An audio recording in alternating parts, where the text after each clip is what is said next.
இயேசு கிறிஸ்துவின் இனிய நாமத்தில் உங்களுக்கு வாழ்த்துக்களை தெரிவித்துக்கொண்டு இந்த நாளும் வேதத்திலிருந்து ஒரு நல் வார்த்தை உங்களிடம் பகிர்ந்து கொண்டு உங்களை ஊக்கப்படுத்த வந்திருப்பது உங்கள் சகோதரர் மோகன் மோசஸ். இந்த நாள் நம்ம வேத பாடத்தின் கீழாக தியானிக்க போகிற தலைப்பு எப்பொழுதும் போல ரொம்ப இன்ட்ரெஸ்டிங்கான டாபிக் தான். என்னோடு கூட நீங்கள் வேதாகமத்தை எடுத்துக்கொள்ளுங்கள். வேதாகமம் இல்லாமல் இந்த காணொலியை நீங்கள் பார்ப்பது உங்களுக்கு அதிக பெனிஃபிட்டாக இருக்காது. வேர்ஸ் பை வேர்ஸ் நீங்களும் கிராஸ் செக் பண்ணி பார்க்கும்போது அது உங்களுக்கு அதிக உபயோகமாக இருக்கும். சரி, வாங்க நம்ம இந்த காணொலிக்குள்ளாக செல்லலாம். தம்ப்நெயில் பார்த்தோன்னு உங்களுக்கு தெரிஞ்சிருக்கும் இன்றைக்கி நம்ம எந்த தலைப்பின் கீழே தியானிக்க போகிறோம்னு சொல்லி. பரலோக ராஜ்யமும் 10 கன்னிகைகளும் என்ற தலைப்பின் கீழாக நம்ம இன்றைக்கி தியானிக்க போகிறோம். இது ஒரு ஓமை, பேரபிள் இல்லைங்களா? இதை நம்ம நிறைய படிச்சிருப்போம், வேதம் வாசிக்கிறவங்க படிச்சிருப்போம் இல்லைங்களா? இதை குறித்து ஒரு விளக்கம் வேணும் அப்படின்னு சொல்லி ஒரு கிறிஸ்துவுக்குள் இனிமையான ஒரு சகோதரரும் ஒரு சப்ஸ்கிரைபரும் இதை கேட்டிருக்கிறபடினாலே தொடர்ந்து இதை கேட்டுக்கிட்டே இருக்கிறாங்க. அதனால் இந்த முறை நம்ம இதை பற்றி பதிவு செய்யலான்னு ஒரு நோக்கத்தோடு இந்த காணொலி பதிவு செய்திருக்கிறேன். அதாவது, தங்கள் தீவெட்டிகளை பிடித்து கொண்டு மணவாளனுக்கு எதிர்கொண்டு போக புறப்பட்ட 10 கன்னிகைகளை கொண்டு பரலோக ராஜ்யத்தின் முக்கியத்துவம் குறித்து மத்தேயு சுவிசேஷத்தில் இயேசு ஓமையாக சொல்வார் இல்லையா? அதை தான் அவங்க கேள்வியாக கேட்டிருக்கிறாங்க. மத்தேயு 25வது அதிகாரம் 1-13 வசனத்தை நான் வாசிக்கிறேன். வேதத்தை எடுத்துக்கொள்ளுங்கள், நல்லா உன்னிப்பாக கவனித்து கேட்டு பாருங்கள். அப்பொழுது பரலோக ராஜ்யம் தங்கள் தீவெட்டிகளை பிடித்து கொண்டு மணவாளனுக்கு எதிர்கொண்டு போக புறப்பட்ட 10 கன்னிகைகளுக்கு ஒப்பாயிருக்கும். அவர்களில் 5 பேர் புத்தி உள்ளவர்களும் 5 பேர் புத்தி இல்லாதவர்களுமாய் இருந்தார்கள். புத்தி இல்லாதவர்கள் தங்கள் தீவெட்டிகளை எடுத்துக்கொண்டு போனார்கள், என்னையோ கூட கொண்டு போகவில்லை. புத்தி உள்ளவர்கள் தங்கள் தீவெட்டிகளோடும் கூட தங்கள் பாத்திரங்களில் எண்ணெயும் கொண்டு போனார்கள். மணவாளன் வர தாமதித்த போது அவர்கள் எல்லோரும் நித்திர மயக்கமடைந்து தூங்கிவிட்டார்கள். நடுராத்திரியிலே, இதோ மணவாளன் வருகிறார், அவருக்கு எதிர்கொண்டு போக புறப்படுங்கள் என்று சத்தம் உண்டாயிற்று. அப்பொழுது அந்த கன்னிகைகள் எல்லோரும் எழுந்திருந்து தங்கள் தீவெட்டிகளை ஆயத்தப்படுத்தினார்கள். புத்தி இல்லாதவர்கள் புத்தி உள்ளவர்களை நோக்கி, உங்கள் எண்ணெயில் எங்களுக்கு கொஞ்சம் கொடுங்கள், எங்கள் தீவெட்டிகள் அணைந்து போகிறதே என்கிறார்கள். புத்தி உள்ளவர்கள் பிரதியுத்தரமாக சொன்னால், அப்படியல்ல, எங்களுக்கும் உங்களுக்கும் போதாமல் இராதபடி நீங்கள் விற்கிறவரிடத்தில் போய் உங்களுக்காக வாங்கி கொள்ளுங்கள் என்றார்கள். அப்படியே அவர்கள் வாங்க போன போது மணவாளன் வந்துவிட்டார். ஆயத்தமாக இருந்தவர்கள் அவருடைய கூட கல்யாண வீட்டுக்குள் பிரவேசித்தார்கள். கதவும் அடைக்கப்பட்டது. பின்பு மற்ற கன்னிகைகளும் ஆண்டவரே ஆண்டவரே, எங்களுக்கு திறக்க வேண்டும் என்றார்கள். அதற்கு அவர், உங்களை அறியேன் என்று மெய்யாகவே உங்களுக்கு சொல்லுகிறேன் என்றார். மனுஷகுமாரன் வரும் நாளையாவது நாழிகையாவது நீங்கள் அறியாதிருக்கிறபடியினால் விழித்திருங்கள். இதை நம்ம நிறைய கிராஸ் பண்ணி போயிருப்போம் இல்லைங்களா?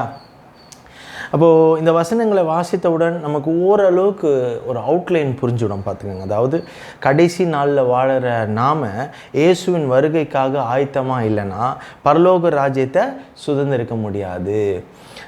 ஆனால் இன்றைக்கி நாம் இதனுடைய ஆவிக்குரிய ஆழமான அர்த்தத்தை நம்ம இன்றைக்கி முழுமையாக தெரிந்து கொள்ள போகிறோம். பிகாஸ் இந்த அவுட்லைன் எல்லாருக்கும் தெரியும். ஆயத்தமாக இல்லைன்னா நம்மளை விட்டுட்டு போயிடுவார், நம்ம எடுத்துக்கொள்ளப்பட மாட்டோம் இல்லையா? அவ்வளோதான் அது அவுட்லைன். ஸோ நம்ம என்ன பண்ணணும்? ஆயத்தமாக இருக்கணும் அப்படின்னு சொல்லிட்டு அவுட்லைன் பார்ப்போம். ஆனால் இதுக்கு ஆவிக்குரிய ஆழமான அர்த்தத்தை நம்ம இன்றைக்கி தேவ கிருபையினாலே பரிசுத்த ஆவியானவர் நமக்கு வெளிப்படுத்துவார் என்று நான் விசுவாசிக்கிறேன். முதலில் வசனத்திலிருந்து இந்த 10 கன்னிகைகளை பற்றிய சில பொதுவான விஷயங்களை நான் சுட்டி காட்டுறேன். இப்போ அந்த வசனத்தை நீங்கள் படிச்சிட்டிங்க இல்லைங்களா? அதில் இருக்கிற ஒரு பொதுவான விஷயங்களை நம்ம இன்றைக்கி பார்க்கலாம்.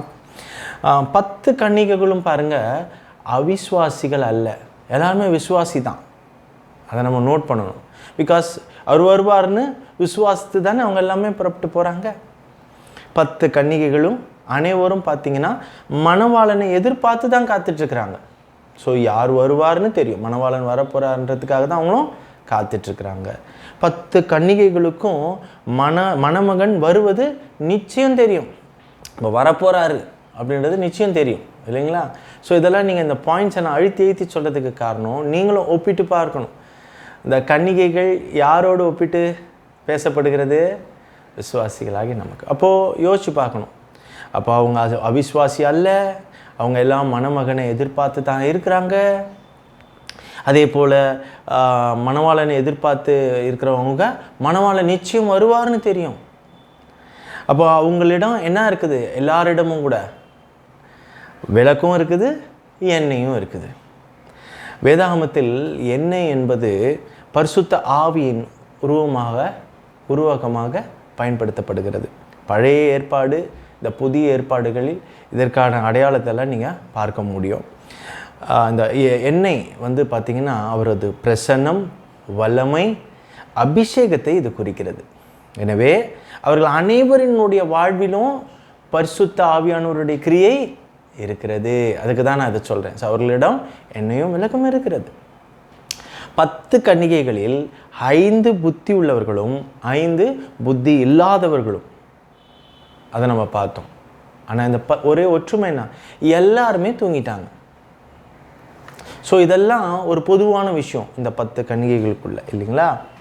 அவர்களிடம் இருந்த ஒரே வித்தியாசம் என்னன்னு பார்த்தீங்கன்னா, அவர்களிடம் இருந்த எண்ணெயின் அளவு மட்டுமே. இப்போ இப்படி நம்ம விலைக்கு அதை சொல்லும் போது உங்களுக்கு அது புரிஞ்சிடும், இல்லைங்களா? புத்தி உள்ளவர்களிடம் போதுமான எண்ணெய் இருந்தது, கொஞ்சம் மீதியும் இருந்தது. வசனம் அதான் சொல்லுது, இல்லைங்களா?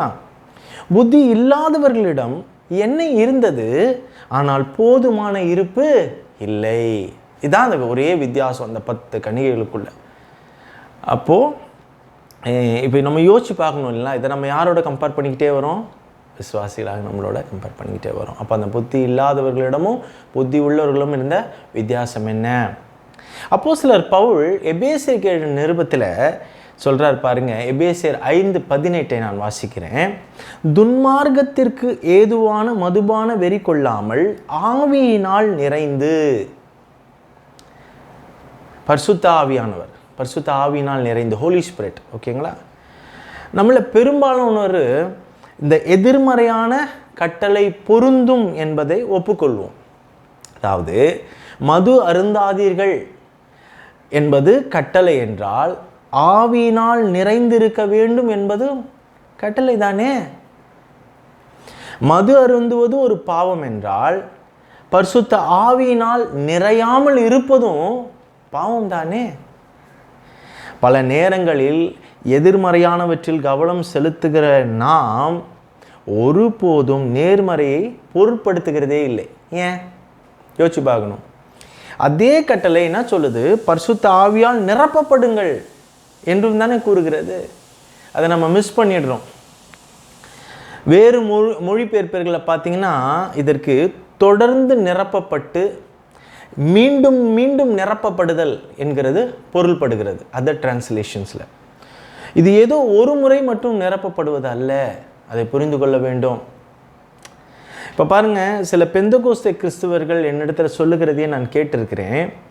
நான் 2000 பரிசுத்த ஆவியினால் ஞானஸ்தானம் பெற்றிருக்கிறேன், நான் அந்நிய பாஷையிலலாம் பேசினேன் அப்படின்னு சொல்லுவாங்க. இது ஒரு அற்புதமான விஷயம்தான், கர்த்தருக்கு ஸ்தோத்திரம். ஆனால் அது 25 ஆண்டுகளுக்கு முன்பு. இதற்கிடையில் என்ன நடந்தது? அதை தான் நான் சுட்டி காட்ட விரும்புகிறேன். இப்படி ஒரு முறை அனுபவம் உள்ள சில விசுவாசிகள் பரிசுத்த ஆவியின் வழிநடத்தலுக்கு மிக குறைவான உணர்திறன் கொண்டவர்கள். போதாது, அது நிச்சயமாக போதாது. ஏனென்றால் அவர்கள் அந்நிய பாஷையில் பேசும்போது பெற்ற அந்த அனைத்தையும் ஒரு பாட்டிலில் மூடி வைத்தது போல வைத்திருக்கிறாங்க. அது போதாது. அந்த அனுபவமே போதும் என்பது போல நாம் இருக்கக்கூடாது. இந்த எண்ணெய், அது பிரசன்னம், அது அபிஷேகம், வல்லமை, இதெல்லாம் குறிக்கிறது நான் ஏற்கனவே சொல்லியிருக்கிறேன். ஓகேங்களா? அப்போது கொரிந்து சபைக்கு எழுதின நிருபத்தில் பாருங்கள், இதே அப்போஸ்தலர் என்ன சொல்கிறாரு? 1 கொரிந்தியர் 14வது அதிகாரம் 14-18. உங்கள் எல்லோரிலும் நான் அதிகமாய் பாஷைகளை பேசுகிறேன், இதற்காக என் தேவனை ஸ்தோத்தரிக்கிறேன்னு சொல்கிறார். அப்போது அப்போஸ்தலர் பவுல் அந்த நாட்களில் எல்லாரும் பேசுகிற பாஷையை என்ன அளந்து பார்த்துட்டு இருந்தாரா? உங்கள் எல்லோரை விட நான் அதிகமாக பேசுகிறேன் அப்படின்னு சொல்கிறது அப்படி இல்லை. தொடர்ந்து மீண்டும் மீண்டும் பரிசுத்த ஆவியில் நிரம்பினவராய் இருப்பதால் அது அவருக்கு சாத்தியப்படுகிறது. அவர் எந்நேரம் பார்த்தீங்கன்னா பரிசுத்த ஆவியால் நிரப்பப்பட்டு கொண்டே இருக்கிறார். மீண்டும் மீண்டும் மீண்டும் நிரப்பப்பட்டு கொண்டு இருக்கிறபடினாலே அதிகமாக இவங்களெல்லாம் ஒரு லிமிட்டடாக இருக்கிறாங்கன்றதை அவர் மென்ஷன் பண்ணி சொல்கிறாரு. அதை தான் அப்படி சொல்ல வர்றார், புரிந்து கொள்ளணும். அப்போது அதுபோல் நாமும் தொடர்ந்து பரிசுத்த ஆவியினால் நிரப்பப்பட்டு மீண்டும் மீண்டும் நிரப்பப்படக்கொண்டே இருக்க வேண்டும். அதை தான் இங்கே சொல்லப்பட்டிருக்கிறது. அவங்க கன்னிகைகள் என்ன எடுத்துகிட்டு போனாங்க, ரீஃபில் பண்ணுறதுக்கு என்ன இல்லை. அல்லேலூயா. அப்போ நம்ம என்ன பண்ணணும், அந்த ஆவியில் மீண்டும் மீண்டும் ரீஃபில் ஆகிட்டே இருக்கணுன்றதை தான் நான் சொல்ல வருகிறேன். அல்லேலூயா. புத்தி இல்லாத அந்த 5 கன்னிகைகளுக்கும் ஆரம்ப நிரப்புதல் இருந்தது. அது நம்ம வசனத்தை பார்க்கும் போதே தெரிஞ்சுக்கிறோம் இல்லைங்களா? ஆனால் அவர்களுக்கு தொடர்ச்சியான அந்த நிரப்புதல் இல்லை, அந்த ரீஃபில் இல்லை. எனவே அவர்கள் ஆயத்தமாக இல்லை. சுவாரஸ்யமான விஷயம் என்னவென்றால், புத்தி உள்ளவர்கள் புத்தி இல்லாதவர்களை பார்த்து சொல்கிறத நீங்கள் அங்கே வாசித்து பார்க்க முடியும். போய் வாங்கி கொள்ளுங்கள்னு சொல்கிறாங்க. Go and buy it. ஆங்கில வேதாகமத்தில் போட்டிருக்குது. நம்ம தமிழில் படிக்கும்போது சொல்லுவோம் போய் வாங்கி கொள்ளுங்கன்னு சொன்னால் நம்ம போய் வாங்கிட்டு வந்துடுறோம், யாரையோ கொடுப்பாங்க வாங்கிட்டு வந்துடுறோன்ற மாதிரி இருக்குது. ஆனால் அந்த வாங்கின்ற அர்த்தத்துக்கு பை அப்படின்னு தான் ஆங்கில வேதாகமத்தில் கோ அண்ட் பை இட் அப்படின்னு தான் வருது. அப்போ எங்கே வாங்குறது பாருங்க. அதை அவங்க ஒரு கட்டாயத்தில் இப்போ தள்ளப்பட்டிருக்கிறாங்க. அவங்கெல்லாம் என்ன பண்ணோம், இப்போ வாங்கி ஆக வேண்டிய ஒரு சூழ்நிலைக்கு தள்ளப்படுறாங்க இல்லைங்களா? ஆரம்பத்தில் பரிசுத்த ஆவியானவர் பார்த்தீங்கன்னா ஹோலி ஸ்பிரிட் ஒரு கிஃப்ட், அப்போ வாங்க வேண்டாம். ஆனால் நீங்கள் பரிசுத்த ஆவியால் நிரப்பப்பட விரும்பினால், தொடர்ந்து நிரப்பப்பட விரும்பினால் அதற்கு ஒரு விலை செலுத்த வேண்டும்.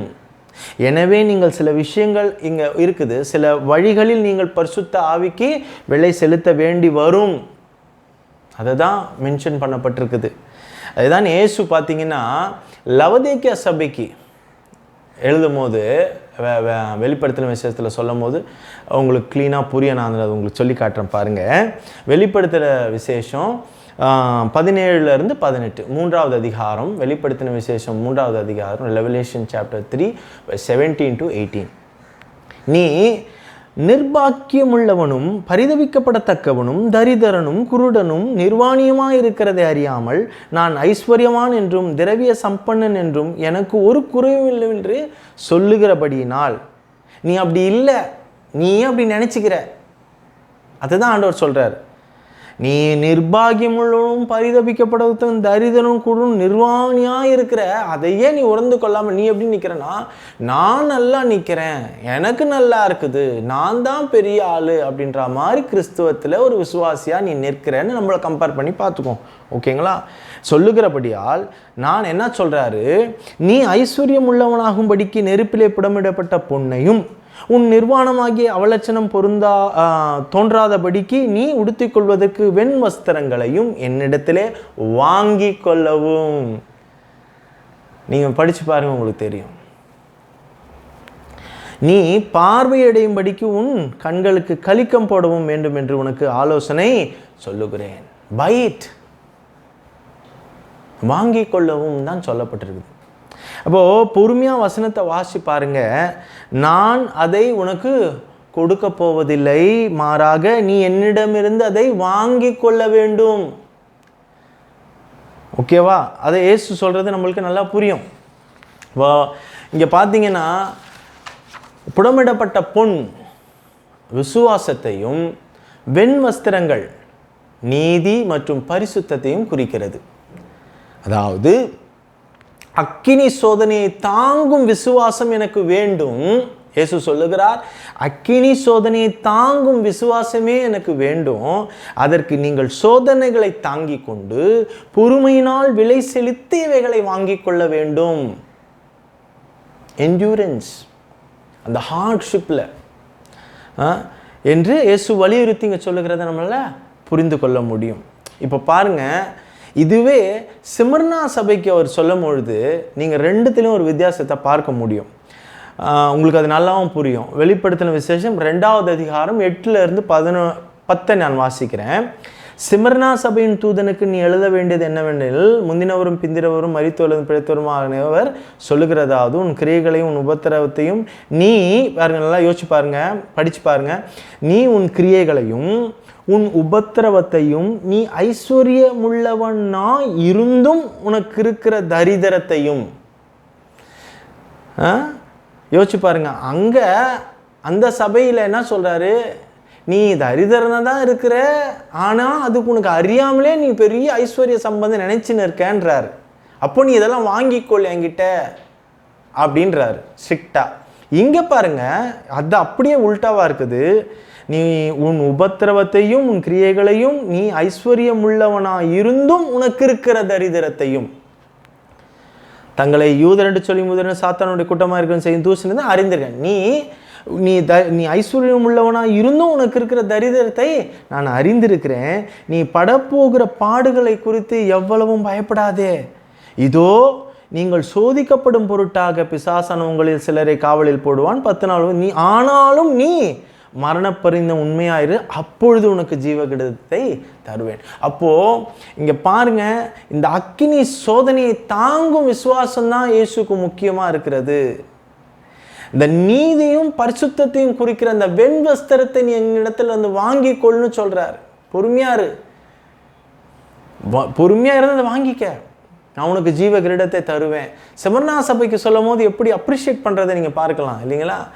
அவங்கள வந்து என்ன பண்ணார், கிவ் அப் பண்ணாத, நீ இப்படி போய்கிட்டே இரு, பயப்படாத, நான் உனக்கு ஜீவ கிரீடத்தை தரேன்னு சொல்கிறார். ஆனால் அதுவே லவோதிக்கேயா சபைக்கு சொல்லும் போது என்ன சொல்கிறாரு, அப்போது நம்ம ஒரு விஷயத்தை இங்கே புரிந்து கொள்ள வேண்டும்.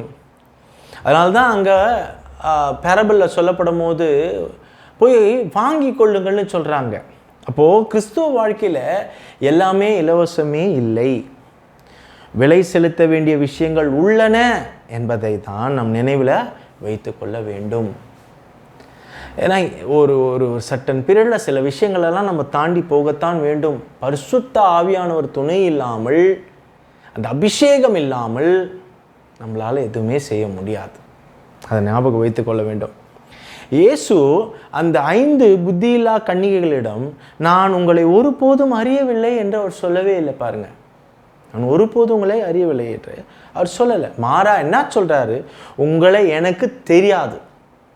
ஆங்கில வேதாகமம் எடுத்து போய் படிச்சு பாருங்க, I do not know you, I do not know you, உங்களை எனக்கு தெரியாது என்று இயேசு சொன்னதாக தான் உண்மையிலே இந்த வசனம் குறிப்பிடுகிறது. வேதாகம அர்த்தத்தில் ஒருவரை அறிவது என்பது ஒரு நெருக்கமான உறவை குறிக்கும்.